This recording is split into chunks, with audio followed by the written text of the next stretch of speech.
Welcome back, everybody. My name is Dante, as you probably already know. I'm just here to, basically the topic of today is going to be talking about basically my first experience at a rainbow gathering and kind of how I discovered that I'm not really a hippie and that I'm not as free spirited and like cool and whatever as I thought I was. I feel like amongst my friends, like I'm known as the person who's willing to like try some, you know, we'll say obscure things. Like I tried when I went to Peru, I tried ayahuasca. And then I went to like holistic doctors. I did Ayurveda. Um, Basically I like if there's something that someone says, oh yeah, this is gonna bring you enlightenment, or you're gonna like learn something, or it'll be like a really interesting or cool experience or whatever, I feel like I'm usually pretty open to like try it. So I had got invited to this rainbow gathering by first I met this Brazilian girl randomly through somebody else, and we went to go eat beans because that's what you do in Macedonia, apparently, especially on a Friday. You go and eat beans. So we went and ate beans, her and some other people, and she ended up inviting me to this rainbow gathering. And she's like, oh, yes, it's all about love and like opening your heart and blah, blah, blah. And it's like a beautiful experience, and I think you'd really like it. And so I was like, oh yeah, that sounds like really cool, like whatever. I didn't know really how much I would be into it, 'cause she was also talking about how like a lot of people get naked.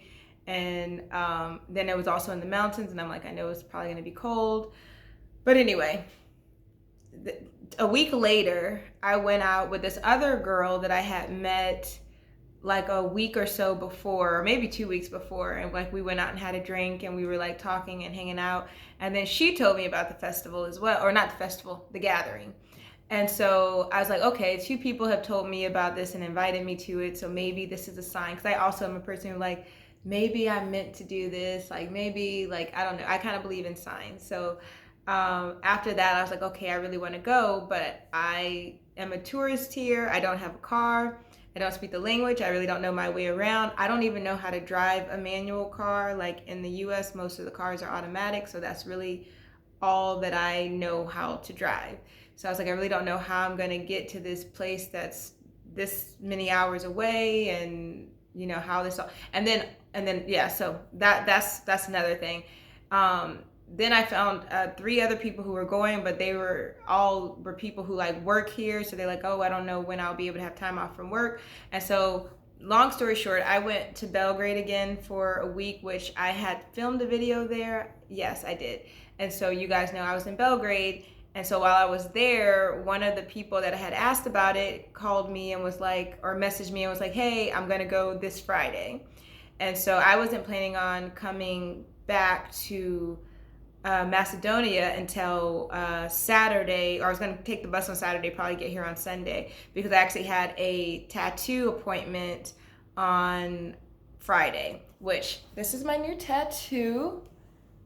You can kind of see it. Maybe I'll see if I can add the picture in there. But anyway, long story short, everything kind of worked out, even though it wasn't seeming like it was going to work out. Like the guy that I was going to go with, or the guy that I was going with, he ended up having like a work thing, so then he couldn't actually leave on Friday like he planned. The lady who was doing my tattoo had a cancellation, so she ended up being able to move my appointment up. And then even though the bus times weren't accurate, because like they're kind of weird with COVID, the times aren't always up to date. But I was able to get like a bus and be able to get here by like basically Saturday morning at 4 in the morning, or 4:30 in the morning, which was perfect, because then the guy that I was going with, he wasn't going to be leaving until like 10 or 10:30, so I could take like a power nap. But basically, long story short, or not even short, because this is just the beginning. It was very, very like rushed. And I also had a friend. Oh, this is another thing that kind of like worked out that was kind of like amazing is I didn't have like a tent, I didn't have a sleeping bag, I didn't have like any of those things.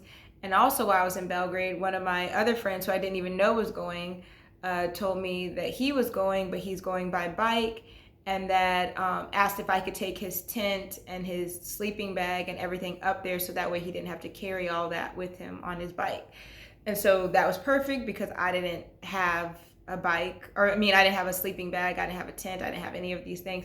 So long story short, I was like, oh wow, like everything is coming into alignment. This is like meant to be. It's going to be this amazing, beautiful experience. Like, I don't know. I thought I was going to have like this soul life-changing experience. So we like go, like my friend comes and picks me up on Saturday morning, and we set off on this adventure, and it's like a really nice, we like talking, because also this is also very random. I feel like everything in life with me is random, because like I had met the guy that I ended up going up there with, I had met him one time like 2 weeks ago or so, and hadn't really had that much communication with him in between, except to tell him, hey, like, let me know if you go to this festival because I want to like drive with you. So like basically on the drive up there, we were like getting to know each other and like talking a little bit more. And we got lost because the instructions on how to get to the place aren't really clear. Like it's kind of like a word of mouth thing, I think. I think that there is a website. I don't know. From what I understand, it's a word of mouth thing and whatever. And so the directions are like very not clear, and they don't really have signage because it's not really like a public event. It's kind of like a private, secret, I don't know, event. I don't know how to describe it. And so we get there, and everybody is basically like, it's cold, and everybody is like barefoot. Like nobody's wearing shoes. Like there's like maybe 2 people out of, I would say 5% of the people are wearing shoes. Everybody else, the other 95 are not wearing shoes. And I don't know, like I just feel like everybody was very friendly. Everybody was really, really warm and very nice. I just feel like it seems to me that, and I hope that I'm going to explain or express this in the right way, because I don't want it to come off the wrong way. I just feel like there's still like in society, like this is the kind of like okay, we're anti-society, anti them putting their rules.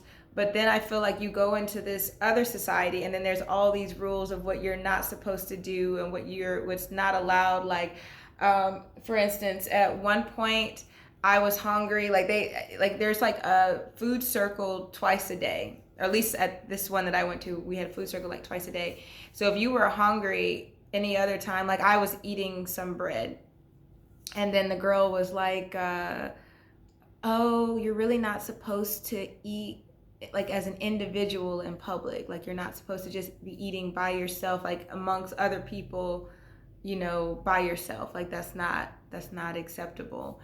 And I know that when we went there, like it's mostly like, not mostly, it is vegan. So that was another thing. I have a candy addiction. I'm not gonna lie, I am addicted to candy. So I bought some Haribo gummy bears. And so I was eating not even gummy bears, they were like these Haribo strawberry things. And so I was eating my little strawberry candies. And then one of the guys like made a comment about that, like, oh, that has animal products in it, and I just don't eat anything that has a face, and blah, blah, blah. And so I don't know, like it was just, I had also bought like one of these cans of like, it was like soda water. And then like my friend told me, oh no, you're not supposed to eat that in the circle or drink that in the circle because that's consumerism and blah, blah, blah. But I'm like, I can have a bottle of water from the city that I bought or whatever, but I can't have like soda water. I don't know. Like, I don't know. Like, I guess I just don't like I thought it was going to be like this free love, whatever. Yes. Okay. You don't litter, don't, have trash everywhere. Like those things make sense, but I don't like those like kind of things where we're supposed to be so free and like whatever, but then we're going to judge you because you are eating in public, or because you like gummies, or like, I don't know. Like, I just didn't like it. And then like everyone's like, oh, well, with your shoes, if you take, like someone told me, well, for me, like when I take off my shoes, my body acclimates to nature, and like that regulates my body temperature. And I felt like I was kind of being judged a little bit for like keeping my shoes on the whole time, and then I guess you're not supposed to come in with your shoes into the circle. And then basically every time before you eat, you have to sing, you hold hands and you sing songs, and that's all fine and dandy. But then like I feel like sometimes some people like keep on going with the songs, and sometimes you're hungry and you just want to eat your food, and you don't want to like just hold hands and sing. You want to like sit down and eat and just enjoy it. And then I also feel like I already like it's really crazy because the thing is, I went to Burning Man, and I know Burning Man, like I know a lot of people are like, oh, Burning Man isn't what it used to be, whatever. But I bring it up to say that I was there for, I forgot if it was 7 or 8 days. And even though I wasn't showering, I feel like I'm not pronouncing that right. But even though I wasn't showering, I didn't feel dirty. Like I don't know, I felt dirty, but it was like a different kind of dirt. And I don't know if it's maybe because like we were in the mountains, we were with the trees, there was bugs everywhere. Maybe that's why I felt more gross. And I feel like also I was peeing outside, and I feel like I don't know what it is with me and peeing outside, but I think I just have a very strong pee stream. I think that's what it is, because whenever I pee outside, it comes out with so much force that it sprays on my pants, sprays on my shoes. Sometimes like I have to like lean back because it'll like try to spray. Like I just feel like, so I feel like being outside, peeing outside, I feel like I was like always like covered in pee. Like I feel like I always had pee on me, and like it was too cold. Like like you're in the mountains, so of course the river is cold, then it's cold outside. So then I didn't feel like super comfortable like cleaning myself in the river, because I knew I was just going to be like really, really cold. And also I forgot to mention this part in the story. So my friend who like gave me stuff for camping, he didn't have a sleeping bag.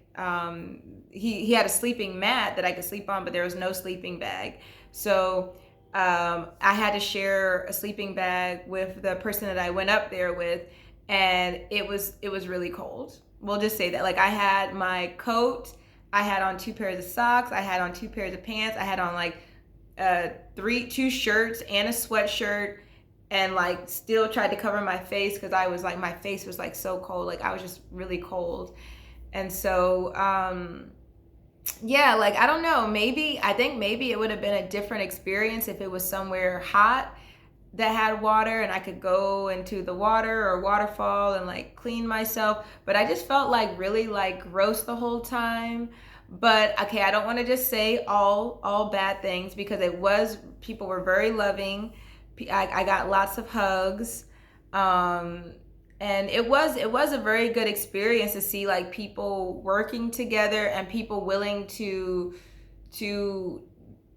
I don't know, give of themselves. Like in order, they knew that more people were coming. I went like early in the process, so I know they said there's gonna be more stuff going on and more people are coming. But they were digging steps to make it so that way people could have clear paths to get to where they needed to go.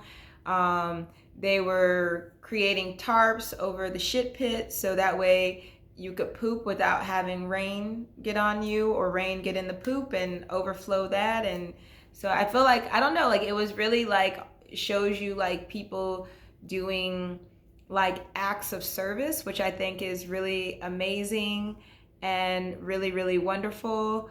Yeah, so and I don't know, people were very friendly. Like I met a lot of wonderful people. I learned about a lot about a lot of different lifestyles.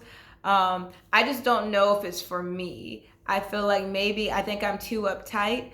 I don't mind. I don't know, cause it's the whole thing lasts for like a month almost. And so I can't imagine being there for a whole month. Like I was there for 3 days, like 2 nights, 3 days. And for me, that was the perfect amount of time, because by the time I came back, I smelled awful. I felt dirty. Like, I don't know. It's really, and the thing is, I'm not like this, like super, clean, like, ooh, like, I don't know, I'm not that prissy kind of girl, but I guess, I don't know. I don't know why. I don't know why that I was. Like I said, I went to Burning Man. I was there for 7, 8 days. I maybe showered one of the days or 2 of the days I was there, but it just felt different. And maybe you would think it would be worse because it's hot, but maybe because the dust or alkaline, I know it's called like alkaline powder or whatever, from the alkaline bed of the lake. I don't know what it's called, but I don't know if maybe that's the reason why it felt a little bit, I felt cleaner there. Oh, and then, okay, so then this is another thing. So we hiked back down from the mountain and we're about to get in the car to come back. He's gonna drop me off at my house, and it's about a 2-hour drive. And basically, there was this guy down there, and he saw me, and he was like, "Oh, I love your energy. I love your spirit and your soul." And then he wanted me to sit down with him. And so he's just like, "No, we have to do the rainbow handshake or whatever." And he like basically put his hand on my heart and put my hand on his heart. And then we were basically doing like a meditation kind of thing or whatever you want to call it. And so he was like, "Oh, do you hear the birds? Blah, blah, blah." I just assumed that he was just like one of these spiritual guys or whatever. And so then he was asking me about if I was going to stay. And I said, "No, I'm leaving." I said I have to, because like I don't think I've really talked about this too much. Like I'm currently trying to do this teaching English as a foreign language. I'm also currently trying to do this website as a way to earn income. So that way it'll hopefully allow me to stay and not have to go back to the US. And so I'm working on a couple things, and he was like, "Oh no, you have to open your mind. There's actually, you know, a better way. You don't have to live your life this way. You can travel with me." He asked me if I met this other person on the mountain. I said, "Oh yeah, I met them." And he's like, "Yeah, he's been traveling with me for a year. This is my RV. You can travel with me for a year." And this man is probably around, I would say in his mid 40s, maybe a little bit older. Actually, I'd probably say older. I would say older, maybe late 40s, early 50s. So I'm just thinking like he's just a spiritual man. I'm not thinking like anything other than that. And so I'm like, "Yeah, no, I gotta go back, whatever." And so then we get in the car, and then my friend goes up to circle around to come back. And basically when he does that, the guy puts his thumb out. And then he's like, "Oh yeah, I want to go to Skopje now too." So I'm thinking, because he's like a traveler, he's been all around the world, he's traveled everywhere. And so I'm thinking, okay, he probably has friends in the same city that I live, because it's a big city. Or not a big city, but one of the main cities. So I'm like, he probably has a friend here. And so he gets in the car. He just brings like a few pairs of clothes, his ukulele, and like I think a violin. And he like gets in the car. So like I said, it's about 2-hour drive. And he was like, he had asked me, and I'm gonna mention that he asked me, "Oh, do you want me to? Is it okay if I give you a massage, like rub your shoulders?" I was like, "Oh yeah, that's fine." But then, like, I feel like I immediately regretted it, because like I feel like I said, I've been on this thing for two days. People like massage, people give you hugs, like it's not a big deal. But he like kept stroking my neck, touching my hair. Like it was just like too much. And then like when I was trying to use my phone, he was like, "No, you need to focus, you need to be present." But keep in mind, like, I have been in the mountains for 3 days. I know how my parents are, I know how my family is. They like freak out if they can't get a hold of me. So I wanted to make contact, and then he's like, "No, hand contact." So then the whole, like, for probably like an hour of the drive, I'm having to hold this man's, he's in the back seat, like holding this man's hands like this. And I was like, this is just so awkward. So we get about 40 minutes out from basically where I live. And then this is when he's like, "Oh, I don't have a place to stay. Can I stay with you?" And at this point, I'm like, no. Normally, like, I'm like a pushover, but in this situation, I was like, this is super awkward. It's super weird. He's been like stroking my neck, like stroking my hair, keep like it's just weird. It's just a very weird situation, and it's uncomfortable. And so I'm like, no. I said, I have a lot of things I need to do. I need some time by myself. And then he's like, oh, well, I guess I'll just walk the streets all night. Keep in mind, in Macedonia, there is a curfew for midnight, so you're not even allowed to be on the streets after midnight. So I really don't know what he's gonna do. And I'm sorry, I feel like I'm looking at this and I'm like, this video is already 20 minutes long. So I'm gonna try to like shorten this. Long story short, fortunately, my friend who I went with was very nice, and he's like, I have some money, I can get you a hostel. And then this man was like, okay, maybe we can meet for lunch, but if you don't show up, it's fine. So I didn't show up because I didn't want to meet him for lunch. And then he basically messages me. He goes to a store and he messages me and is like, oh, you said that you were going to travel with me. You said that you were going to give up this worldly life and, you know, basically recenter yourself. I don't know. And I was like, no, I never said that. But then he like called me and then he wants me to Facebook message him. And I'm like, I don't know. It's just really weird. Because also, like, keep in mind, like, when we were in the car and we're making this drive, he's talking about how he really wanted to have us children. And then I was like, oh, well, do you have any children? And he was like, yes. And I'm like, oh, where are they? They're with their mom. To me, that's like so crazy. You want children so bad, and there's two different mothers. And it's just so crazy to me that you want to have children so bad, but then your children are not with you and you seem to be like kind of okay with it. You're like, oh, well, it's their mom's fault or their decision. I don't know. Take this with a grain of salt. Like, I guess I feel like I think I just got the wrong impression. I had thought one way. I just thought, I guess you just have to ask questions. Ask questions, people. Don't assume.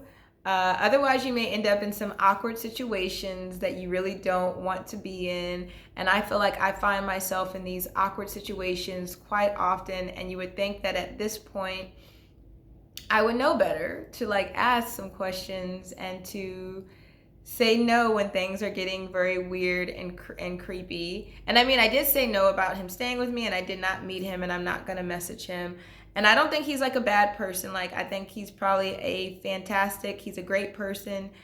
It's just that I'm not, I guess, at that point in my life where I'm ready to just, you know, give up my life and go live in the woods or whatever. I feel like I do like having a little bit of independence and decision making as far as what I'm gonna do. So sorry that this is so long. I guess it kind of turned into a rant, and I did not mean for it to turn into a rant because, like I said, I think it's really beautiful for a lot of people. I think it's a life-changing experience. I just want to say that. But just for me, I think I'm too uptight, and I don't think I'm as free as I thought I was. But sometimes you have to have these experiences. So maybe it was meant to be. Maybe I was meant to go to realize, hey, I'm kind of traditional in some ways. I'm not as woo as I thought I was. You know, Burning Man is not a indicator of you being free. And I guess I do have to admit, even with Burning Man, I really struggle with the porta potties. Like, to me, having a clean bathroom and a comfortable place to use, having a comfortable place to use the bathroom is so important to me. I think that's one of the most important things to me. But anyways, I will leave it at that. And if you guys have any questions or comments, please leave those below, and please like and subscribe. And yeah, I actually already have some other things I want to talk about as well, but I feel like this video was already too long, so I will leave it at that.